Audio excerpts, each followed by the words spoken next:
As we get older, we need to take on more responsibility for our future. Nushin is preparing for the upcoming Model United Nations conference in Rostock. The Learn partners are going to take on the roles of diplomats. How is it coming along, Nushin?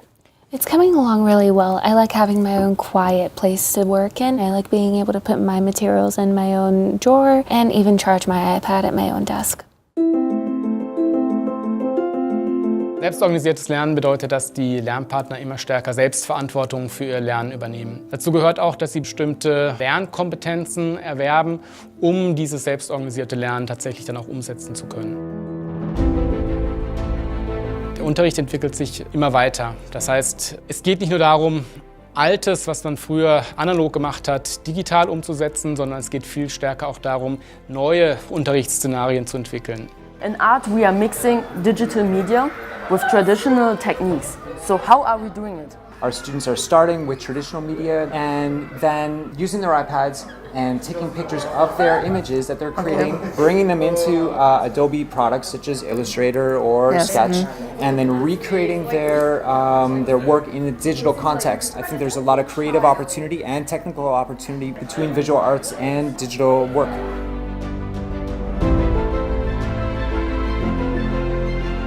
Ab der 11. Klasse bietet die Freie Schule Anne-Sophie den Grundkurs Digitale Welten an. Aber was macht man überhaupt in dem Fach Digitale Welten?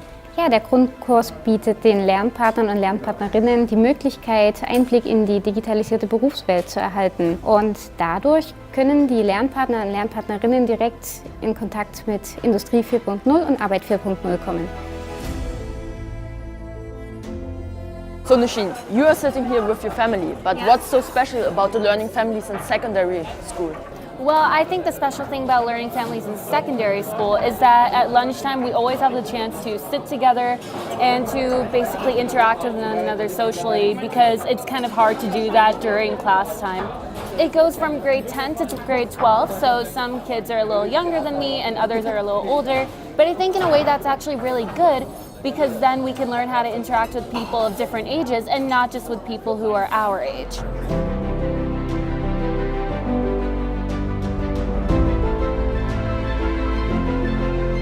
These are the learning lounges. They are small, comfortable rooms which are themed differently. Here you can see Miss David and Nushin right now having a coaching. Every child, every Learn partner is assigned a coach, and it's just a great way to know every Learn partner individually and also see how the learning experience can be individualized for them. And I find that as it progresses and moves on to 10th, 11th or 12th grade, there's an academic aspect to it as well, where we talk about what are some careers that you might be interested in. So Nushin, you've now found the career which would fit your interests the best? I haven't found my perfect career, but I do know which direction I want to go to, either counseling or communications and production. So Nushin and I, we are both in the After School MUN Club, where we as the learning partners tackle global issues. The great thing about MUN is we get to represent different countries that have different perspectives.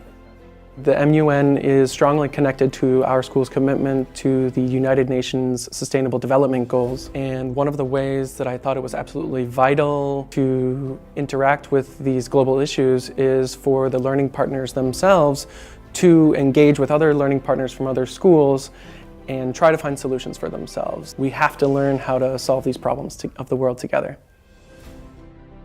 Das, was den Lernbegleitern wichtig ist, was sie fasziniert, wofür sie stehen, was ihre Werte sind, wie zum Beispiel die Global Goals. Das wird bei den älteren Lernpartnern immer wichtiger bei der Persönlichkeitsentwicklung oder bei der Herausbildung von eigenen Zielen. Personally, I find joy in being in the business of changing lives. When you look back, what makes Freie Schule Anne-Sophie Berlin so special to you? When I look back, what makes Freie Schule Anne-Sophie so special for me is the fact that it's preparing us for a modern, globalized world. Also, there's a real sense of community here, not just in school, but also globally.